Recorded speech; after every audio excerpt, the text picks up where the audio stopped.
Starting strength method squat, low bar squat, right? So when you think about the squat, think about I'm going down to parallel, I'm coming up with a load, and I'm not falling over. So what do I have to do in order to not fall over? So if I put the bar high on my back, like most people do, or they even grab like, one of these godforsaken things and put it up high on their back, what it does when the bar's way up here is as they go down, they have to keep this really vertical back angle in order to keep the bar over the middle of the foot. So if you guys all just stand here right now, just in your stance, like just lean forward, right? You can feel your weight shift to the toes until you would fall, and just lean back. I know it's very basic, but when you're squatting, now you have a load in your back and you're managing that balance point. And so if it's high on my back, I have to keep this really vertical back angle. Nothing wrong with it. We'd make some arguments that if you keep a vertical back angle, your knee is more forward. If your knee is more forward, there's more load on the knee versus the hip, which could cause some pain, some issues. But more importantly than that, there's more muscle mass back in the hip, right? The posterior chain.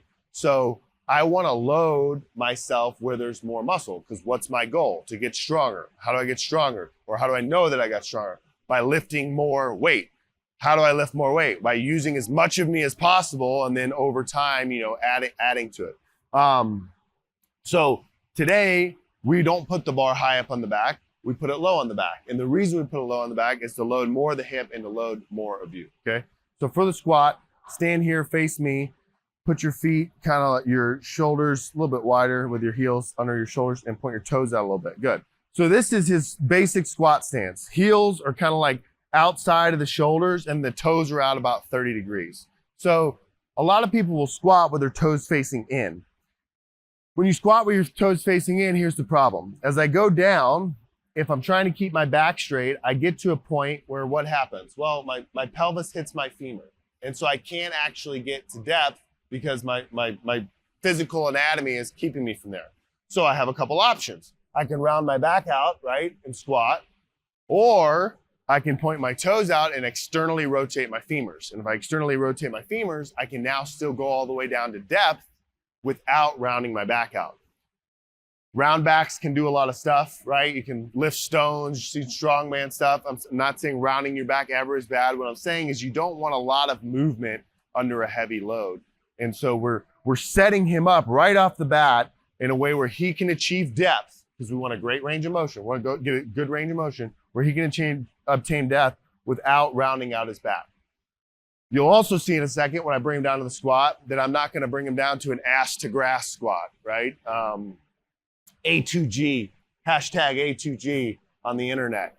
The reason we don't do an ass to grass squat is because there's no added benefit. So when I get to parallel, I get as much of me that I'm going to get involved in the squat involved. If I go 6 inches below parallel, I recruit no more muscle mass.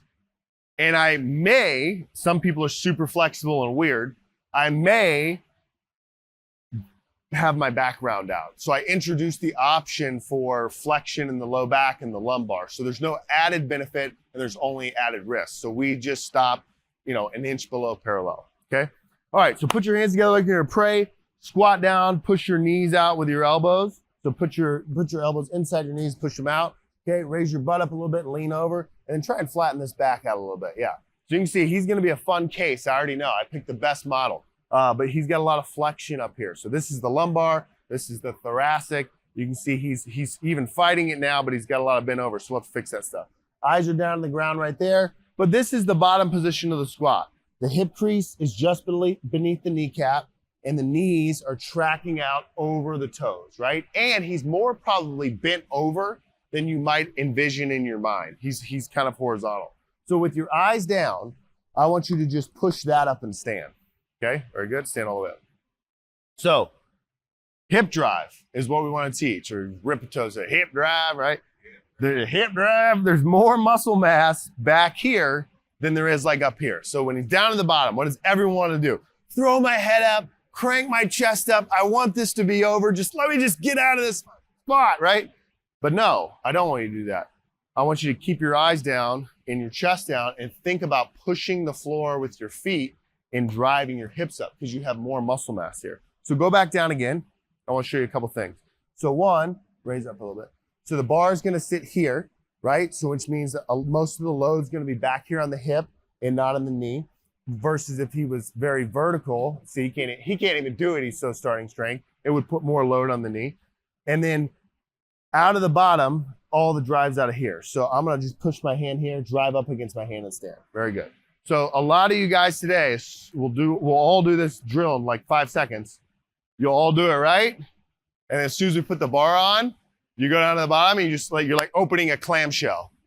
So it's counterintuitive. You got to lean over in the squat, because when I lean over, I'm also shoving my hips back, right? So in order to not fall over, and I always say like this is a balance game, I got to shove my hips back and lean over and load more of me, okay? So that's the bottom position, and that's the most important. So if you're coaching people, or you're the guy that wants to coach people, and you can turn this way. If you're coaching people, you want to make sure they're at depth. I want Jordy to squat 45 pounds to depth before I want him to squat 405 pounds, 3 inches high, right?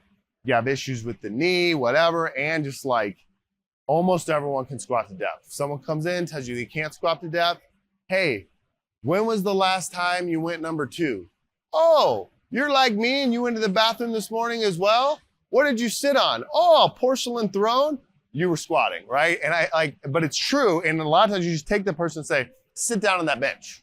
They sit down on the bench. And most benches are about 1 inch above parallel. And you say, well, you're real close. Well, you can get it. And it's, oh, I got tight hamstrings. I got flexibility issues. I hurt my ankle in 1974, right? But like you can still squat to depth. And so learn how to squat to depth with the empty bar, and don't go up and load unless you are still squatting to depth. So the reason it's here is because the bar is going to sit down here on his back. So I was talking about high bar versus low bar. A lot of you guys envision the bar high up here on the traps. It's actually going to come down lower.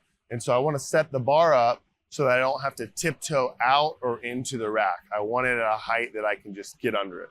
So for grip, we're going to start with a wide grip. So like pinky out here, all the way up. Yep, good. And the thumb on top of the bar. The reason we put the thumb on top of the bar is because if we can, we want to keep a neutral wrist. I have a feeling right now that old Ian here is not going to keep a neutral wrist, because I have a feeling that he's lost some range of motion here. But if in a perfect world, you should be squatting like this, because it'll put the least amount of pressure on the elbow. A lot of you guys, when you get into the bar, probably like this, right? And then you get pain, you get elbow tendonitis, and we'll talk about how to walk through that, and that's what we'll show you. But in a perfect world, we do it like this, and we'll see if he can do it. So duck underneath with that grip, and go nice and low on the back. Slide to the left just a little bit. There you go. Good. All right. So he's got a little bit of extension in the wrist, but nothing terrible. Thumb remains on top of the bar. Bar is sitting here beneath that spine of the scapula. And it, like, see how his delts here like make like a shelf for the bar to sit on. For some of you, you won't have as much muscle mass back here, and this won't be as pronounced as it is for him, but this is kind of the ideal place. Now from this position, go ahead and walk a little bit closer into the bar, and just stand up and step back. So notice in that position right there, he actually just did a squat out of the rack. I had him get all the way under it. A lot of new lifters will be back here with their feet, and they try and lift a heavy load, and they tweak their back doing something stupid. From the moment it's an empty bar, treat it like it's 500 pounds. Okay, so widen your stance just a little bit. Good. We're gonna do the same thing we did without the bar. 2 things are different. You're not going to stop at the bottom. You're going to go down and you're going to come right back up, and you have to push your knees out with your brain. So stare at the baseboard, take a big breath of air in and hold it, sit back, lean over and squat. Not bad. I want you to lean over more. So hips back, chest down. Okay, come up. Drive this up out of the bottom. Hips up.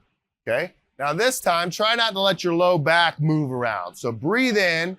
Embrace your abs like if I was going to punch you in the stomach, and hold that as you go down and come up. A little bit better. Cut it off about 1 inch, not quite so deep. And up. There you go. Walk it forward. Feel it hit the uprights and come down.